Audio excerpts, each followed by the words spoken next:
গত আসরের বিপিএল থেকে ৩৬ কোটি টাকা আয় করতে গিয়ে উল্টো ৫৬ কোটি টাকারও বেশি খরচ হয়েছে বিসিবির।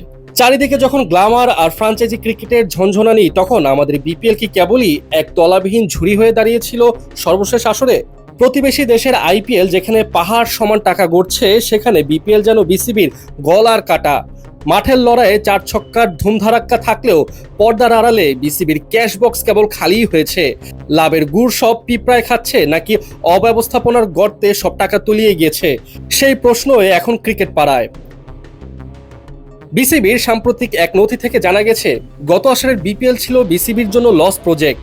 গত আসরে ৩৬ কোটি টাকা ঘরে তুলতে গিয়ে বিসিবির পকেট থেকে খরচ হয়েছে ৫৬ কোটি টাকারও বেশি।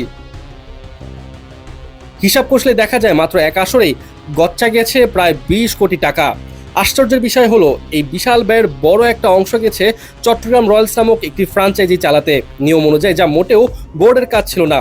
অযোগ্য প্রতিষ্ঠানের হাতে মালিকানা তুলে দেওয়ার খেসারত দিতে গিয়েই ১১ কোটি টাকারও বেশি বাড়তি গুনতে হয়েছে বিসিবিকে। টাকা হারানোর এই মিছিল শুধু গত আসরেই সীমাবদ্ধ নেই, এর আগের ২ আসরেও একই দশা দৃশ্যমান।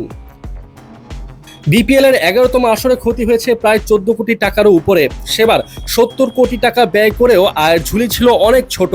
তার আগের ১০ম আসরেও ৬ কোটি টাকা লোকসান দিয়ে যাত্রা শেষ করেছিল বোর্ড। সব মিলিয়ে টানা ৩ আসরে বিসিবির সিন্দুক থেকে উধাও হয়েছে প্রায় ৪০ কোটি টাকা।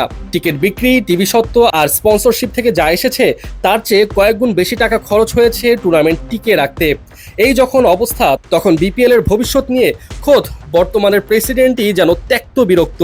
এই বৃহস্পতিবারে গণমাধ্যম কর্মীদের সামনে এসে বর্তমান সভাপতি তামিম ইকবাল খান তার হতাশা লুকিয়ে রাখেননি। তিনি সাফ জানিয়ে দিয়েছেন, এভাবে জোড়াতালি দিয়ে আর যাই হোক বিপিএল চালানো সম্ভব না।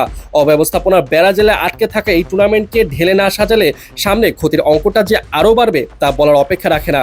তবে প্রশ্ন থেকেই যায়, বিপিএল কি আবারও লস কাটিয়ে বিসিবির জন্য লাভের মুখ দেখাতে পারবে, নাকি এই লস সামনে আরও টানতে থাকবে?